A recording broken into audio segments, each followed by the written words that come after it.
اور رسول کے اس امت کے حق میں گواہ بننے کا مطلب یہ ہے کہ نبی کریم سرور دو عالم صلی اللہ علیہ وسلم ایک تو دنیا میں اس امت کو راہ راست دکھائیں گے، ان کی رہنمائی کریں گے، حق کی گواہی ان کے سامنے دیں گے، اور آخرت میں یہ مطلب ہے کہ آخرت میں اللہ تبارک و تعالیٰ کے سامنے اس بات کی گواہی دیں گے کہ ان لوگوں نے میری بات تسلیم کی تھی، اس پر ایمان لائے تھے اور اس پر انہوں نے عمل کرنے کی کوشش کی تھی۔ یہ ایک بیچ میں امت محمدیہ علیہ صاحب الصلاۃ والسلام کی خصوصیات کا ذکر بطور جملہ معترضہ کے آیا تھا۔ اس سے پہلے بھی قبلے کا بیان چل رہا تھا اور آگے بھی اسی قبلے کا بیان ہے۔ چنانچہ آگے ارشاد فرمایا کہ وما جعلنا القبلۃ التي كنت عليها الا لنعلم من يتبع الرسول ممن ينقلب على عقبيه، یعنی جس قبلے پر تم پہلے کاربند تھے اسے ہم نے کسی اور وجہ سے نہیں بلکہ صرف یہ دیکھنے کے لیے مقرر کیا تھا کہ کون رسول کا حکم مانتا ہے اور کون الٹے پاؤں پھر جاتا ہے۔ اس سے مراد یہ ہے کہ کعبہ شریف کو یعنی بیت اللہ کو قبلہ قرار دینے سے پہلے نبی کریم صلی اللہ علیہ وسلم بیت المقدس کی طرف جو رخ کرتے تھے وہ بھی اللہ تعالیٰ کے حکم ہی سے کرتے تھے۔ تو اللہ تعالیٰ فرما رہے ہیں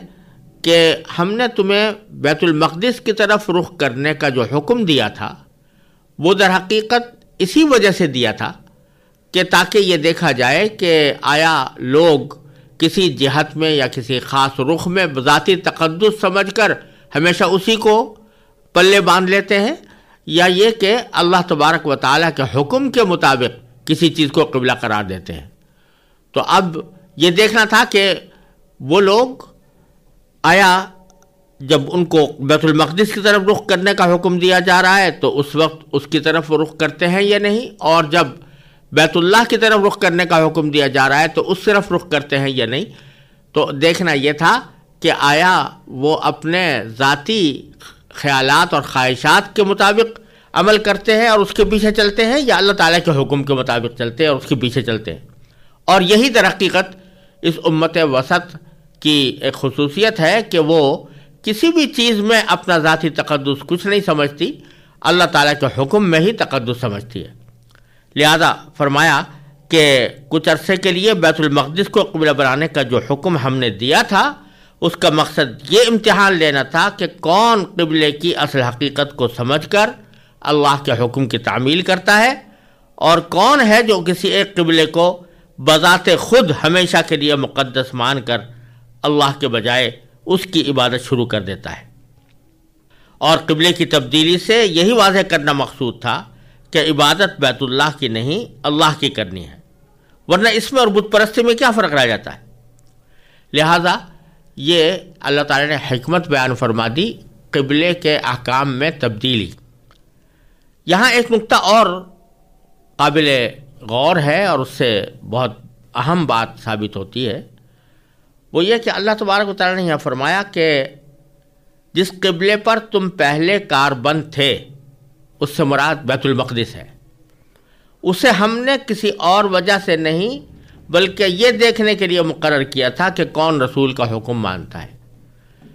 تو اس آیت میں اللہ تعالیٰ نے فرمایا کہ وہ بیت المقدس کا قبلہ بھی ہم نے ہی مقرر کیا تھا، لیکن اگر آپ قرآن کریم شروع سے لے کر آخر تک پڑھیں تو پورے قرآن کریم میں کہیں بھی یہ حکم مذکور نہیں ہے کہ بیت المقدس کی طرف رخ کرو۔ نبی کریم سرور دو عالم صلی اللہ علیہ وسلم کو جو بیت المقدس کی طرف رخ کرنے کا حکم دیا گیا اس کا کہیں ذکر قرآن کریم میں نہیں ہے۔ اس کے باوجود اللہ تعالیٰ فرما رہے ہیں کہ ہم نے وہ مقرر کیا تھا۔ حقیقت یہ ہے کہ وہ حکم نبی کریم صلی اللہ علیہ وسلم کے پاس وحی کے ذریعے آیا تھا، لیکن وہ وحی قرآن کریم کے اندر موجود نہیں ہے۔ اس سے پتہ چلا کہ نبی کریم صلی اللہ علیہ وسلم پر اللہ تعالیٰ کی طرف سے جو وحی نازل ہوتی تھی وہ دو قسم کی ہے۔ ایک وحی وہ ہے جو قرآن کریم کا حصہ بن گئی ہے اور جسے قرآن کریم کے ایک حصے کے طور پر دنیا کے آخر تک اس کو تلاوت کیا جاتا رہے گا، اس کو وحی مطلوع کہتے ہیں۔ اور ایک وحی وہ ہے کہ جو قرآن کریم کا حصہ نہیں بنی لیکن نبی کریم صلی اللہ علیہ وسلم کو وحی کے ذریعے کسی بات کا حکم دیا گیا یا کوئی بات بتائی گئی،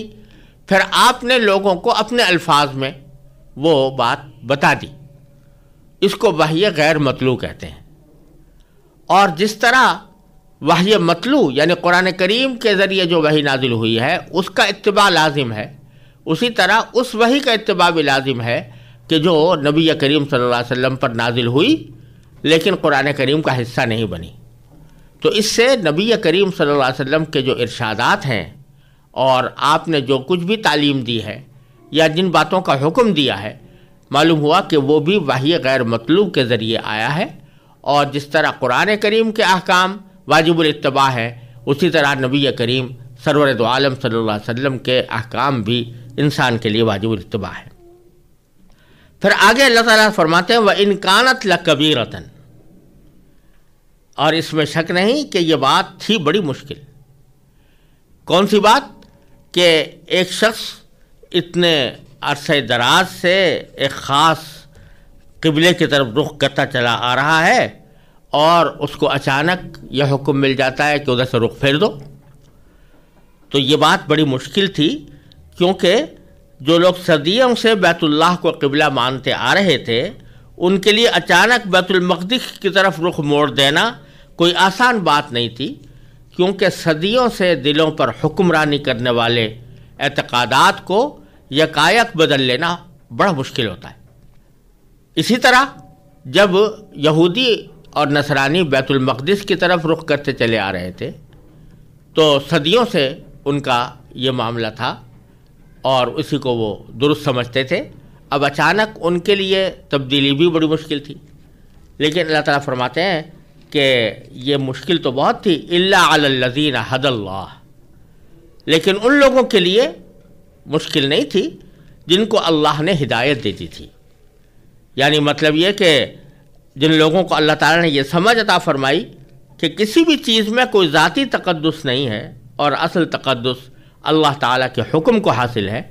ان کو نئے قبلے کی طرف رخ کرنے میں ذرا بھی دقت پیش نہیں آئی، کیونکہ وہ سمجھ رہے تھے کہ ہم پہلے بھی اللہ کے بندے تھے اور اس کے تابع فرمان تھے، اور آج بھی اسی کے حکم پر ایسا کر رہے ہیں۔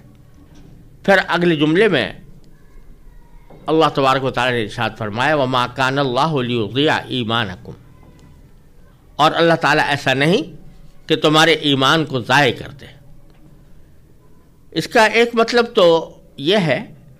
کہ اگرچہ نئے قبلے کو اختیار کر لینا مشکل تھا،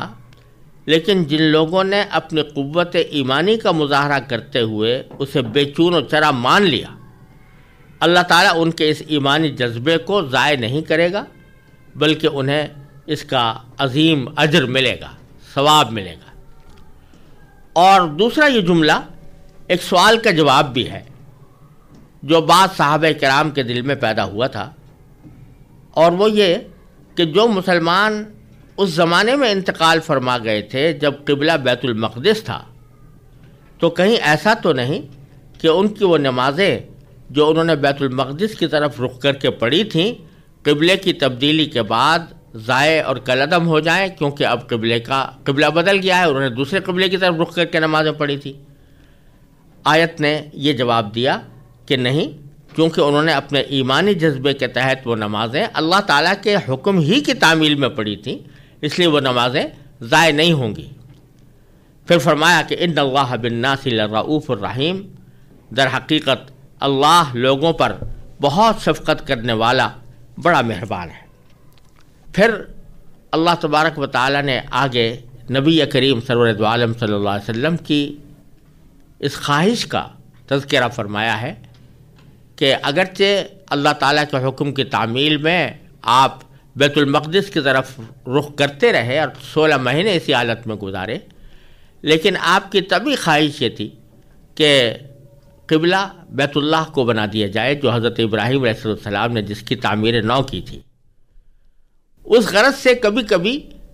نبی کریم صلی اللہ علیہ وسلم وحی کے انتظار میں اپنی نگاہیں آسمان کی طرف اٹھاتے تھے کہ شاید کوئی وحی آ رہی ہو جس کے ذریعے قبلے کے تبدیلی کا حکم آ جائے۔ اس کا ذکر فرمایا ہے باری تعالیٰ نے کہ قد نرى تقلب وجهك في السماء، اے پیغمبر ہم تمہارے چہرے کو بار بار آسمان کی طرف اٹھتے ہوئے دیکھ رہے ہیں، یعنی اس انتظار میں، اس اشتیاق میں آپ چہرہ اٹھا رہے ہیں کہ قبلے کی تبدیلی کا حکم آ جائے۔ چنانچہ فَلَنُوَلِّيَنَّكَ قِبْلَةً تَرْضَاهَا، چنانچہ ہم تمہارا رخ ضرور اس قبلے کی طرف پھیر دیں گے جو تمہیں پسند ہے۔ اور یہ جو نبی کریم صلی اللہ علیہ وسلم کے دل میں خواہش پیدا ہو رہی تھی کہ قبلہ حضرت ابراہیم علیہ السلام کے تعمیر نو کیے ہوئے بیت اللہ کو بنایا جائے، یہ در حقیقت اس وجہ سے کہ نبی کریم صلی اللہ علیہ وسلم کو پہلے سے یہ اندازہ تھا کہ جب بیت المقدس کو قبلہ بنایا گیا ہے تو یہ عارضی سا حکم ہے، اور کسی وقت اللہ تبارک و تعالی بیت اللہ کو قبلہ بنانے والے ہیں، کیونکہ بیت اللہ بیت المقدس کے مقابلے میں زیادہ قدیم بھی تھا، اور اس سے حضرت ابراہیم علیہ السلام کی یادیں بھی وابستہ تھیں، اس لیے آپ کی طبعی خواہش بھی یہی تھی کہ اسی کو قبلہ بنایا جائے۔ تو اللہ تعالیٰ فرماتے ہیں کہ اب ہم تمہیں وہی قبلہ دے دیں گے جو تمہیں پسند ہے، یعنی بیت اللہ جو حضرت ابراہیم علیہ السلام نے جس کی تعمیر نو کی تھی۔ چنانچہ آگے پھر صریح الفاظ میں یہ حکم آ گیا کہ فولی وجہ کا شطر المسجد الحرام، لو اب اپنا رخ مسجد حرام کی سمت کر لو، یعنی جس حکم کا پہلے وعدہ کیا گیا تھا اب اس حکم کو نافذ کرنے کے لیے یہ جملہ ارشاد فرمایا گیا کہ اب اپنا رخ مسجد حرام کی سمت کر لو، اور فرمایا کہ وحیثما کنتم، آئندہ جہاں کہیں تم ہو، فولوا وجوہکم شطرہ، تو اپنے چہروں کا رخ یعنی نماز پڑھتے ہوئے اسی کی طرف رکھا کرو۔ اور یہاں جو فرمایا گیا کہ مسجد حرام کی طرف رخ کر لو، تو اسی سے یہ بات بھی معلوم ہوئی کہ اگرچہ اصل قبلہ تو بیت اللہ شریف ہے جس کی عمارت مسجد حرام کے بیچوں بیچ واقع ہے، لیکن جو لوگ مسجد حرام سے باہر رہتے ہیں ان کے لیے اللہ تعالیٰ نے پوری مسجد حرام کو قبلہ بنا دیا، اور یہ الفاظ جو فرمایا گیا کہ مسجد حرام کے جہاں بھی تم ہو تو مسجد حرام کی طرف رخ کرو، اس کا مطلب یہ کہ جب تم مکہ مکرمہ سے بھی دور ہو، مشرق میں مغرب میں کہیں بھی ہو، تو تمہارا رخ مسجد حرام کی طرف ہونا چاہیے۔ اور بعض روایتوں سے بھی یہ بات معلوم ہوتی ہے، اور فقہاء کرام نے بھی یہ بات مختلف دلائل کی روشنی میں ارشاد فرمائی ہے کہ جب کوئی شخص مکہ مکرمہ میں ہو تو اس کے لیے مسجد حرام قبلہ ہے، اور اگر کوئی شخص مکہ مکرمہ شہر سے باہر ہو مگر حدود حرم میں ہو تو مکہ مکرمہ کا شہر اس کے لیے قبلہ ہے، اور اگر کوئی شخص حدود حرم سے باہر ہے تو پوری حدود حرم اس کے لیے قبلہ بنتی ہیں۔ اسی لیے یہ آسانی اللہ تبارک و تعالی نے عطا فرمائی ہے کہ جب کوئی شخص ہزاروں میل دور قبلے کی طرف رخ کر کے نماز پڑھ رہا ہے تو وہ